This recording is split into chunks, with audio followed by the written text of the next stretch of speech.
Magandang hapon, ngayon pa yung araw ng Miyerkules, August 19, 2026. Update po muli sa lagay ng panahon. Patuloy po na nakakaapekto ang habagat sa malaking bahagi ng Luzon, kaya asahan po ang paminsan-minsang malalakas na buhos ng ulan at pagbugsong-bugsong hangin hanggang Huwebes. Inaasahang unti-unting hihina po ang nasabing habagat habang papalayo na ang mga bagyo. Sa ngayon may 3 bagyo na minomonitor sa loob at labas ng ating PAR. Dahil lumakas na po ang LPA 95W at ganap na pong bagyo, inaasang kikilos ito pakanluran patungo sa Hainan, China, kaya wala itong inaasang direktang epekto sa Pilipinas. Gayunpaman, maaari po nitong pananatilihing aktibo ang habagat habang kumikilos palayo ng bansa. Patuloy na kumikilos naman si Bagyong Neneng pahilagang-hilagang kanluran patungo sa Northern Taiwan. Sa kasalukuyang forecast, wala rin itong inaasang direktang epekto sa ating bansa.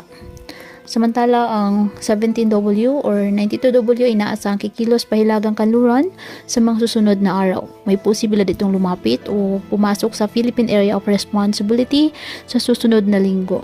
Ngunit nanatili pong mataas ang forecast uncertainty dahil nasa long range guidance pa lamang.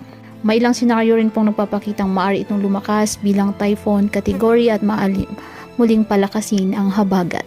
Patuloy po na pinapayuhan natin mga kababayan maging alerto at magantabay ng iba nating weather updates at sa updates ng pag-asa hinggil sa lagay ng panahon.